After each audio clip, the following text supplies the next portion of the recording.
In money news, a £385 million contract funded by the taxpayer to help asylum seekers make their applications, make complaints and reports, and essentially a helpline. A demand for £50 billion, that's with a B, £50 billion to Brussels in a Brexit payment to complete our obligations under Brexit, and literally a road to nowhere that is costing the taxpayer tens of millions of pounds. Each of those things I'll talk very briefly about in this video, but we are here on my money channel.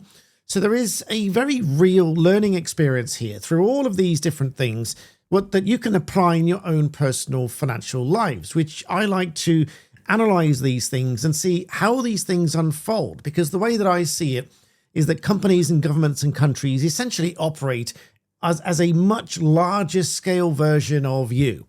And in reverse, you can learn lessons that you see magnified by these governments and companies and such, doing these things, costing huge amounts of money. And you can take those lessons and hopefully improve yourselves financially. So, as I said, we're here on the Money Channel. Please do subscribe. But I see furious looking headlines. Literally, they use the words fury in many of these headlines. If we go to, first of all, the Sun headline here, that it says, Fury as a charity bankrolled by the government is using £385 million of taxpayer cash to put a positive spin on migration to schools. Now, as usual, I do look into these things and I look for where the money's come from, where it's been agreed and so on, and what it really means. And indeed, this is true. This is the original value of the contract here, the AIR, the advice, issue, reporting and eligibility, to the value of £235 million. And yes, I would have thought that anyone setting up a contract to the value of £235 million, they would have at least run it through a spell check, because eligibility is not spelt like this. But this contract is now ballooned to £385 million, because those are not always reported in these updates. They are sometimes, but not always. But this has been awarded to one single service provider. And I've looked up the documents and I've taken a look at those, and it goes through in great detail what it is that it does. And it is essentially a helpline. And it is pretty much as it sounds. It is the advice, issue reporting and eligibility contract which governs the relationship between the Home Office and the contractor provided to give advice and assistance to people seeking asylum in understanding the asylum system across the UK. The contract's been awarded to a single provider, Migrant Help. Now, the bit about the classroom support, I'll come back to in a minute. Now, a lot of people might say, why should we do this? Why are we paying £385 million to help people claiming asylum claim asylum to live in this country? Well, the alternative would really be chaos. And the second reason, which is probably the most important reason, is that we have a legal obligation under various conventions and international law that when people come here and they claim asylum here, and this includes the Human Rights Act and all sorts of other laws. I'll talk more about those on BlackBeltBarrister, but in short, there are lots of legal obligations. And without setting this up properly, without dealing with them properly, we would be in breach of various conventions, various laws, international laws, and even the Human Rights Act itself with ECHR that it gives rise to. So this is in place to streamline all of that and to make sure these things are done properly. To give you one example, I won't dwell on it, but one example, if there were accommodation and there was disease and it was mold ridden and all sorts of things, to whom do they make that report? How do they find out about it? How do they fix it? What do they do about it? And that is the kind of thing in a very broad nutshell that this is set up to deal with. And even then, it's now been reported that this is likely not to cover the overall demand with the increase in number of illegal migrants coming to the country and others who are coming here as well. Now, crucially, the cybersecurity expert who chose to confide in me to share with you very detailed information as to the significant risks of digital ID for those in the UK chose to remain anonymous and took several steps to keep it that way and to protect their identity, which is absolutely the minimum that I would expect from someone in that position and the very least that you can do as well. There are all sorts of risks that you might face every day whilst browsing the internet, from websites and downloads and those kind of things. Now, you'll know if you've watched my channel for any length of time that I'm very choosy about which partners that I choose to work with on my channel here. But I do work with NordVPN, which provides a level of security for you just casually without you knowing anything about cybersecurity, but it provides you that level of protection online. NordVPN will warn you about malicious websites and malicious downloads before you visit them or download them. It will help to keep you anonymous by giving you an anonymous IP address. It will keep no logs. They've been audited many times by large companies that they keep zero logs about your activity online. For less than the price of the average cup of coffee every month, it is the absolute minimum you should do to protect your identity and your security online. And as they're a partner to my channel here, you'll get 4 months free on top of any deal that they are currently running using my link nordvpn.com/Daniel Shensmith, linked in the description below.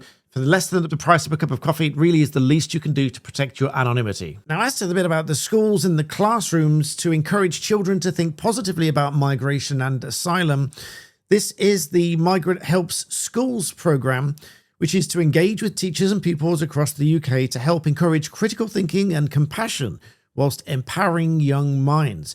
They say that they are educational, not political, and they've received overwhelmingly positive feedback from teachers and students alike.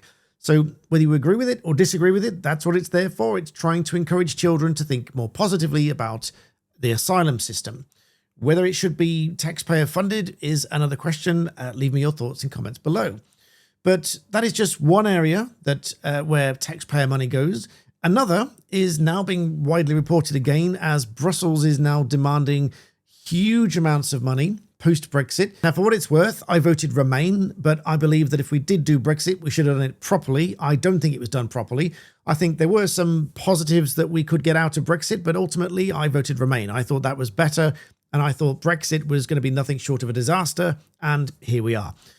So now we have a demand for £50 billion, despite the fact that we'd already paid, I think it's about £8 billion, or committed to spending £8 billion under the Brexit deal since 2020. Now, again, a lot of people might say, well, we've done Brexit, we're separate now, on our way, we don't need to pay you anymore. So tough, we're not paying you anymore. A lot of people might think, and there is some sense to that. I can see the force in that argument. But let's think about it like this, and this is where in the second half of the video we'll come to our sort of personal analysis of your own finances, affairs, and so on.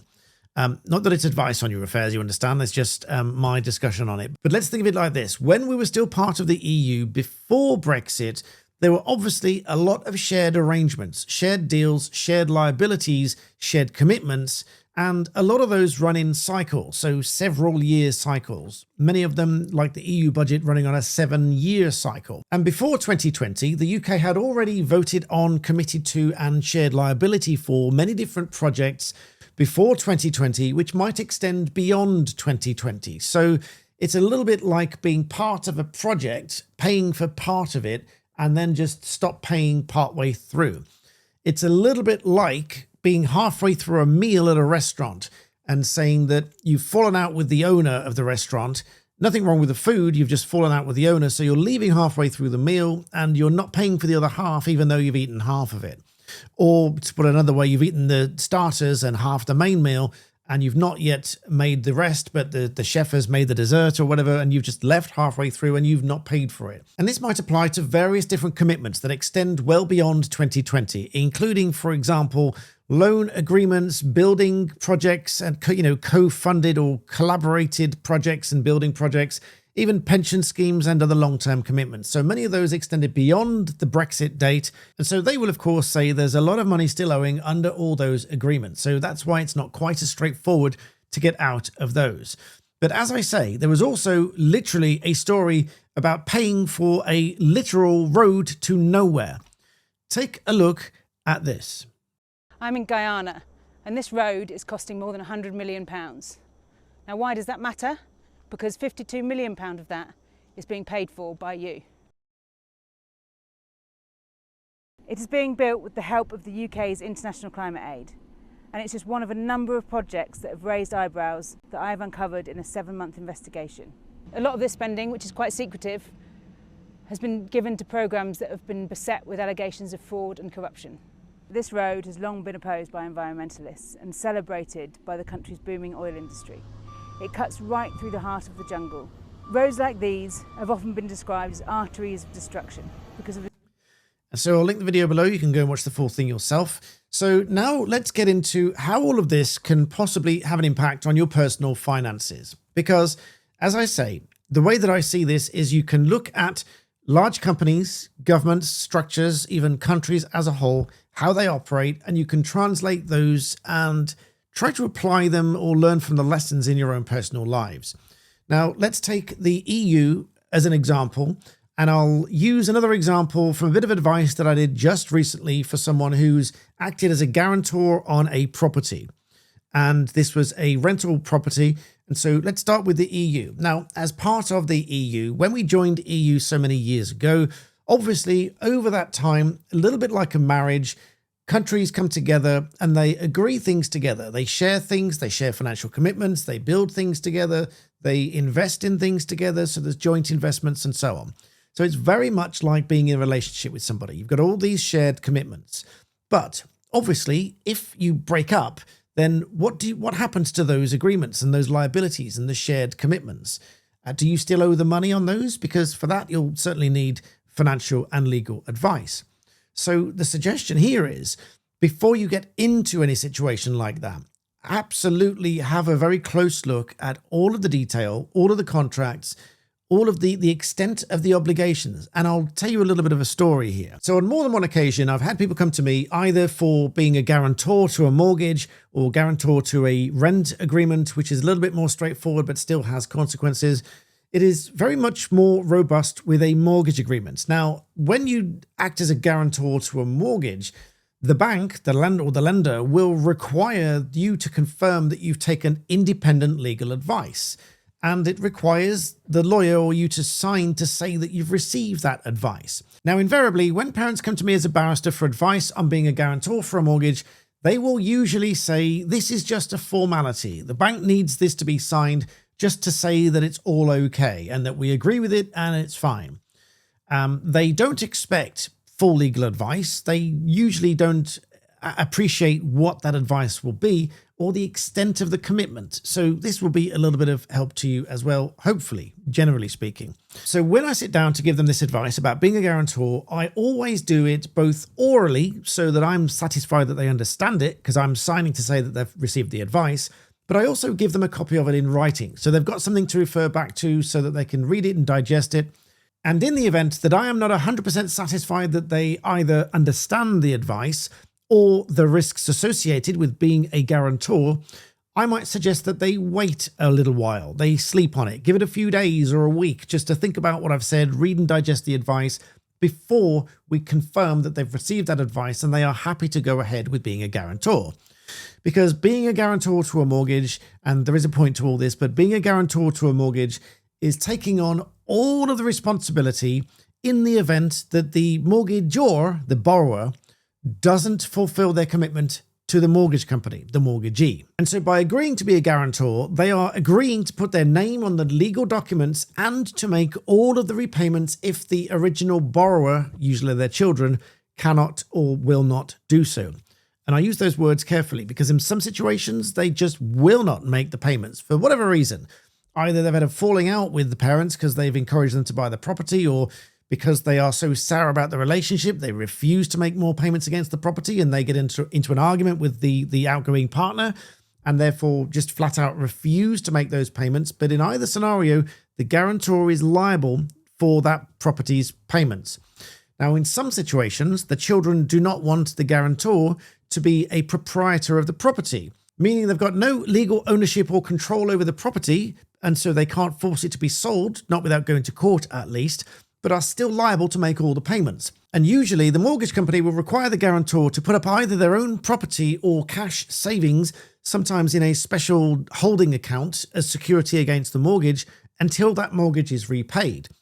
Now, this could mean that the guarantor stands potentially to lose their house if their children or whoever it is that's taken the mortgage out for whom they act as guarantor fails to make all those payments.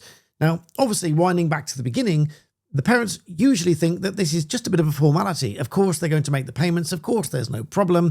They understand the risks, etc. But when they understand the full extent of those risks, some of them actually change their mind and go back to the children and say, well, you need to look at something a little bit more affordable. But obviously, with house prices being what they are, affordability being what it is, many people just can't afford to buy that house without having a guarantor, such as one of their parents or multiple parents who have got a property to put as collateral or cash in an account to hold as security. But you need really to be absolutely sure that this is a right situation for you if you're acting as a guarantor. And I would also suggest, although there might be tax implications and various other things, that the guarantor at least consider being a proprietor on the property. So at least they own part of the property, and if anything goes wrong. But usually people don't want to do that. Usually the children and their other partner don't want to do that. And this is particularly difficult if it's only one of the partner's parents who are acting as a guarantor and not the other side, because that then obviously doesn't seem fair. One parent or one set of parents suddenly is taking all of the responsibility for the property, and everything might go wrong and they get lumbered with all of the bill.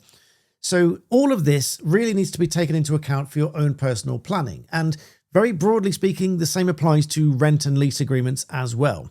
Not necessarily as devastating as a mortgage, but if it is, let's say, even a 12-month rent agreement at several £1,000s a month, that can stack up very quickly. And if you act as a guarantor for that, there's very little you can do to get out of it, unless there are break clauses in the agreements, or sometimes what I usually suggest is go to the landlord and just negotiate your way out and say, look, this has really fallen apart now. They've split up. They really can't go forward with this. Is there any way we can get this relet, or can we sublet it, or something along those lines? Usually you're not allowed to sublet these things unless it's in the agreement, but usually not. But always have the conversation, because the landlord can always change their mind and just relet it and allow you out of the deal. But if you've signed as a guarantor, that can always be very difficult. So as I say, learning from the agreements of Brexit and all of these kind of things, if you've signed up to all these different agreements that have long-term consequences, they can have a long-standing effect on your life. Now, I would suggest starting with the smaller ones, such as your subscriptions, your phone contracts, your TV contracts, and things like this, or even gym memberships. Maybe there's a gym membership that you don't use anymore, which is £100 and something a month. For most people, when we sit down and we've had these conversations, we've managed to find £300-400 every single month that they can save just by cancelling certain things, getting control of these obligations and commitments, sharing costs where it's really fair to do so, and ultimately they can plan out their lives so much better. And for that, I have a free spreadsheet for you, a budgeting spreadsheet. I've been through it a number of times in other videos. I'll link it below. Just go to BlackBeltBarrister.com, sign up. It's free to sign up, and then you go to the free resources page linked at the top, and that spreadsheet will be there for you to download and use. Of course, nothing in this video is legal or financial advice of any sort. It's just what I've helped other people to do that I've seen work, or I've seen situations where it's gone so badly wrong. And hopefully you can avoid that from happening to you. But I hope you found any of that useful and interesting. If you do, please like the video and share it and comment below, all that sort of good stuff. Thank you for watching, and I'll see you in the next one.